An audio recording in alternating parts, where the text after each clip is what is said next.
Today's video ay gagawa tayo ng tutorial. Paano nga ba gagawin ang Arabic coffee o Saudi coffee? Una-una, siyempre magpakulo tayo ng big boiler nila sa atin. Gawa machine, yung malaki, pang maramihan na gawa coffee. Ito yung tinatawag na gawa machine. So antayin natin 80% o either 100% yung init ng tubig. So ilagay natin yung sangkap, gawa, hil at saka saffron. Kung sa paglagay naman ng gawa, powder, nakadepende yun sa panlasa. Yung sa akin, ginagawa ko 3 scoop, 3 cup na gawa powder at kalahating cup ng hale powder. So nakadepende yan guys sa panlasa at nakadepende yan sa request ng customer. Yung sa akin dito, slide lang.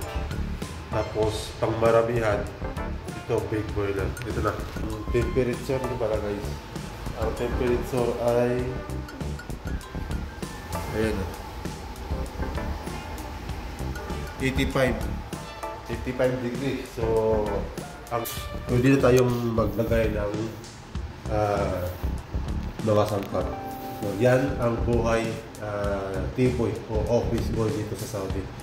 So, ito ay magbigay lang tayo ng mga konting idea kung ano ang trabaho ng T-boy. Siyempre, gloves muna tayo.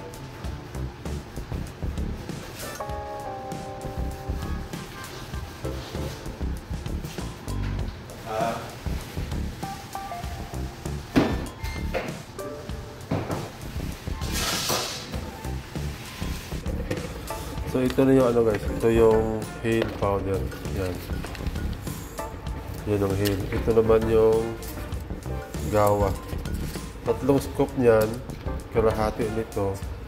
At ito yung pinakamahal, yung saffron.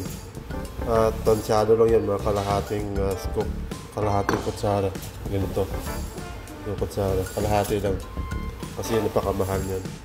So yung time, nasa 95 na, so pwede na akong mag-add ng mga sangkap.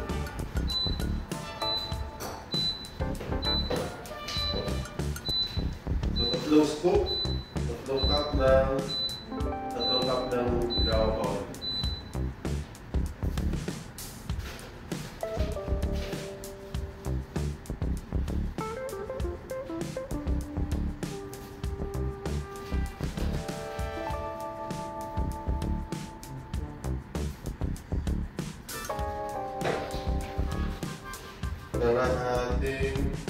Kalahating cup ng gawa. Nakita ba? Kalahating cup ng powder.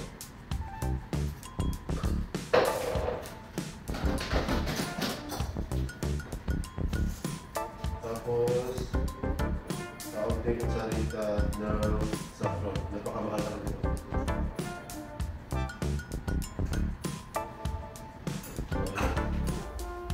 Hanggang dito lang yung tubig yan. Kalahati. Hindi yan puno.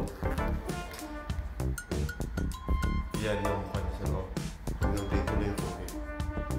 So, takpan natin. Pag kumulo. May timer. 20 minutes bago matapos. So, yun ang process niya. Pag mag-alarm yan siya ng 0 na yung timer niya, ibig sabihin finish,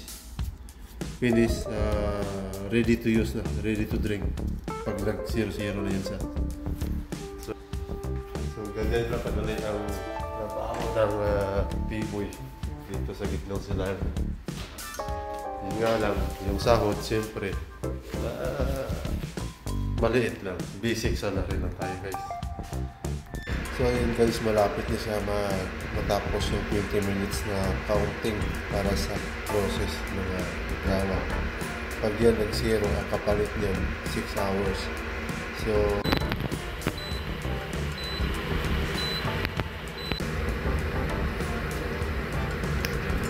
sarili na yung gawa natin na ginawa, yung gawa ng handa na. Siyempre, tayo ang unang titikim kung pasado sa panlasa. Ito na.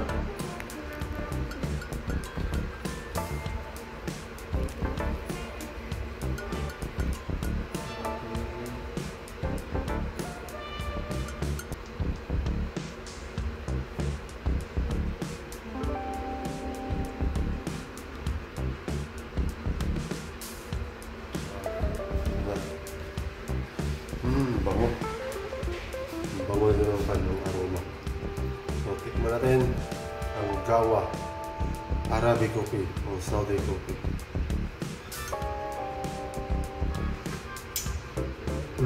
Sarap, manamis-namis na ang pango. Kakaiba ang lasa nito guys.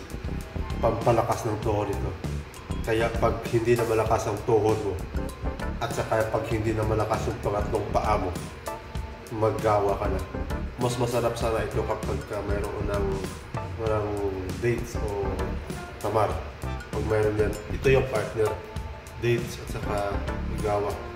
O di kaya mga sweet foods o chocolate, gano'n mga cake. Ito yung partner, gawa. Okay, thank you for watching guys. Sana may napulutan kayo mga idea sa mga nagbabalak na mga ibang bansa dito sa Gitnang Silangan. So ito yung tutorial na para sa inyo kung ang ina-apply yung trabaho ay T-boy or office boy. Sana may napulutan kayo mga idea. Thank you for watching guys. See you in the next vlog. Ingat!